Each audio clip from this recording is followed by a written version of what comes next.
La mañanera de Ángel Sabatina. Dejé este tema para hoy sábado y lo complementaré mañana domingo, por la importancia que pienso reviste. En los últimos días se han presentado una serie de actos que rayan en la bestialidad, casi en lo cavernario, podría decir. Estas cosas, estas imágenes que la prensa ha difundido de lo que ha pasado en Guanajuato, en el estado de Guanajuato, Uruapan, en Guanajuato, también en Michoacán, también en Sonora, en Veracruz y en varios estados de la República, donde ya no es nada más el asesinato de una persona, sino es el desmembramiento de sus cuerpos, dejarlos a la orilla de la carretera o en algún bajo puente, en bolsas para la basura, y la autoridad tiene que juntar 10, 15, 20 cuerpos, tratar de embonar piernas con torsos, etc. Si usted fuere un inversionista en algunas de esas ciudades como Uruapan o alguna ciudad de Guanajuato o en Hermosillo o en Obregón, en Sonora, ¿qué pensaría usted del ambiente que le dice o que el mensaje que le envía ese comportamiento?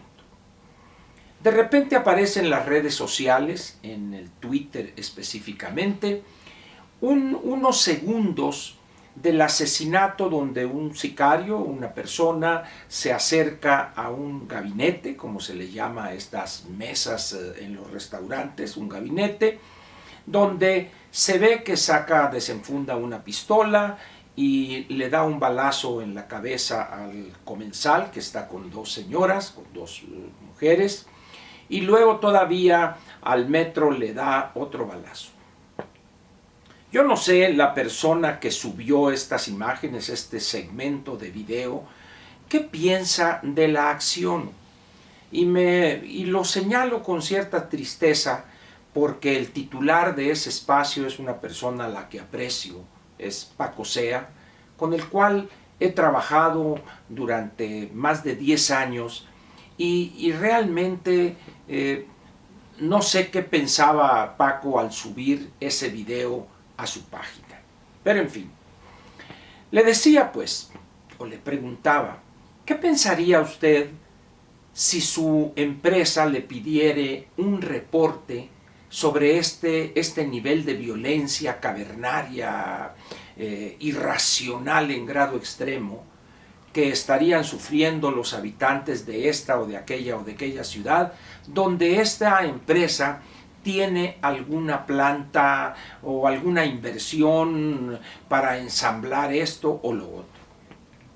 Particularmente en el Bajío, por ejemplo, donde hay inversiones millonarias en dólares, en Hermosillo, donde está la planta Ford y un conjunto de proveedores a su alrededor, en Ciudad Obregón, donde hay empresas maquiladoras, una de ellas, una sola, una empresa japonesa, anda ahorita casi en los 10,000 empleados, etc. Es evidente que la percepción que generan estas imágenes o esta realidad es sumamente negativa, no solo para un inversionista que está a 2,000, 3,000, 5,000 kilómetros de distancia, sino también para los habitantes de esas ciudades. Tal parece que no hay fuerza del Estado lista para enfrentar esos retos que tienen que ver con socavar la estabilidad política del país y también afectar la seguridad nacional.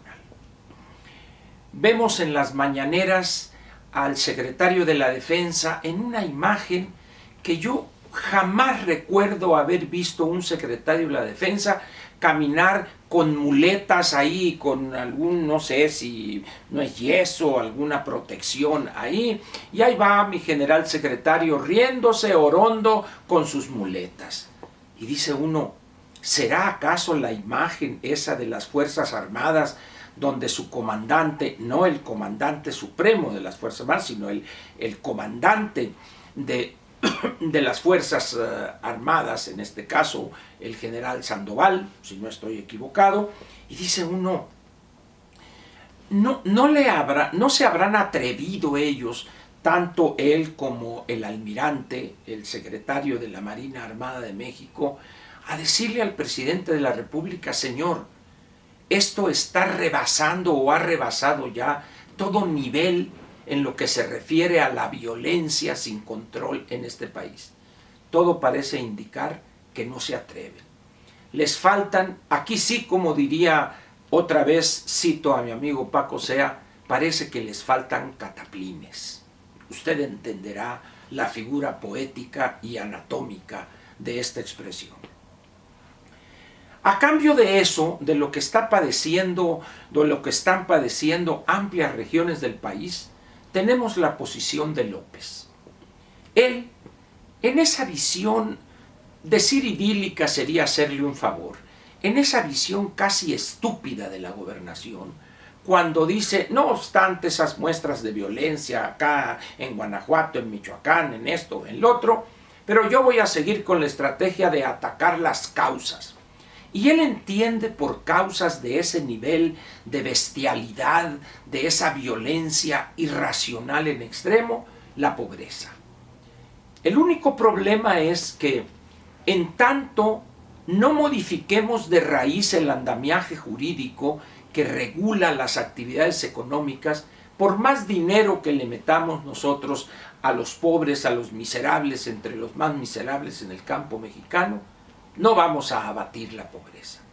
Los datos que ha dado a conocer el Coneval esta semana hablan de que prácticamente el porcentaje de personas, de mexicanos que están en la pobreza, es el mismo que hace 10 años. Desde el 2008 al 2018 prácticamente no ha cambiado.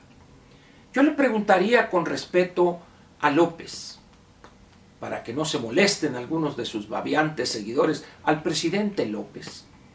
¿Cuánto tiempo piensa usted que resolveremos esas causas y desaparecerá la violencia?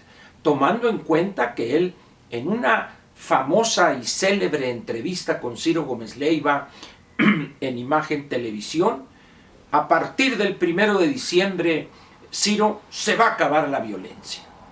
Y Ciro le preguntaba, en ejercicio periodístico interesante, pero ¿cómo, Andrés Manuel? Le decía, se va a acabar, yo lo garantizo. Pues ya llevamos un poco más de 8 meses y no solo no se ha acabado la violencia, sino que se ha recrudecido, ha crecido el nivel de violencia y el número de descuartizados, de cuerpos desmembrados, etcétera, ha aumentado. Y él dice que insiste en que va a incidir en las causas. Y dice uno, ¿estará bien de la cabeza López? ¿Estará en su sano juicio en insistir en algo que no tiene el menor sentido? ¿Que no habrá alguien que le explique ahí que lo que está planteando es un despropósito? ¿Dónde está mi paisano, el Poncho Durazo, que le diga, presidente, está usted equivocado? Tenemos que tomar medidas obligadamente ya con urgencia y el Estado mexicano tiene que utilizar el monopolio exclusivo de la violencia, de la fuerza pública, para enfrentar esa amenaza con toda la capacidad de fuego que tengan las Fuerzas Armadas. La Guardia Nacional le da la pela, ya ve la pela que les pusieron el otro día ahí en un pueblo en Puebla y otros. O sea, el ridículo completo. Ahí los tienen revisando mochilas en el metro como si fueran prefectos de una secundaria. ¿Esa era la fuerza que iba a venir a poner las cosas en orden? Y López insiste en su sinsentido, en el despropósito. ¿A dónde vamos a llegar? Yo no sé si recuerda usted que hace algunos años en el gobierno de Peña, Ciro Gómez Leiva llevaba un ejercicio periodístico muy interesante donde iban día con día sumando los homicidios dolosos y tenía una frase que la recuerdo bien de Ciro, con ese sentido periodístico que tiene: ¿cuántos muertos más, presidente? Le preguntaba a Peña Nieto. Yo le preguntaría hoy, haciéndome eco de esa frase o de esa expresión de Ciro, le preguntaría yo a López, ¿cuántos homicidios más, López, deberemos aguantar para que usted rectifique en ese despropósito? ¿O cuánto tiempo aguantará el Ejército y la Marina Armada de México para decirle, señor presidente, ya basta? El país está sufriendo y corre el riesgo de generar una gran inestabilidad política y amenaza la seguridad nacional. ¿Cuánto tiempo debe pasar y cuántos muertos y cuántos descuartizados deben acumularse a la orilla de las carreteras o de los caminos vecinales y en las banquetas o en los bajopuentes de las ciudades de este país para que mi general secretario le diga, señor presidente, hay que hacer algo ya? ¿Cuánto tiempo va a pasar? ¿Cuántos muertos más? ¿Cuántos desmembrados? ¿Cuántos descabezados? ¿Cuántos? Tal parece que López es un hombre que nos ha demostrado desde hace muchos años y hoy lo demuestra una vez más y seguirá así. No es un hombre que rectifique errores garrafales evidentes. Si él siguiera bloqueando pozos petroleros y llamando a la gente a no pagar el servicio de energía eléctrica, bueno, se podría combatir eso. Pero hoy es el jefe de Estado y el jefe de gobierno, comandante supremo de las Fuerzas Armadas. Y dice, no, yo seguiré en la estrategia. Dice, ¿cómo es posible que un gobernante pueda estar planteando ante las evidencias del desorden y de la violencia una tontería como esa supuesta estrategia de él? ¿Cuánto más aguantará este país? ¿Cuánto más aguantará el Poncho Durazo, mi paisano, con ese silencio cómplice, con ese silencio de una pasividad que asusta? ¿Qué no se da cuenta el Poncho de lo que está pasando en Obregón, en Hermosillo, su tierra? En aras de mantener el puesto, que al final, en un momento, si se levanta con la luna, López lo va a regresar al Senado de la República. ¿Cuánto más habrá que esperar? ¿Cuántos cuerpos desmembrados en bolsas de la basura deberemos ver o deberán los médicos forenses recoger en las banquetas, en los bajopuentes a orillas de las autopistas? ¿No tiene claridad López de lo que está viendo, de lo que las imágenes y esa barbarie muestran? Tal parece, aunque duela esto y aunque moleste a algunos de sus seguidores, que este hombre ya está mal de su salud mental. Parece que ya es evidente que ha perdido el juicio. Y el que sufre no es él, está fuera de la realidad. Quien lo sufre es el país, la economía y el futuro de todos los mexicanos. ¿Dónde están los empresarios? ¿Dónde? Para decirle, señor, hay que hacer algo. Tal parece que nos hemos convertido no solo en un país de cínicos, sino en un país de cobardes. Eso parece ser hoy el México de López.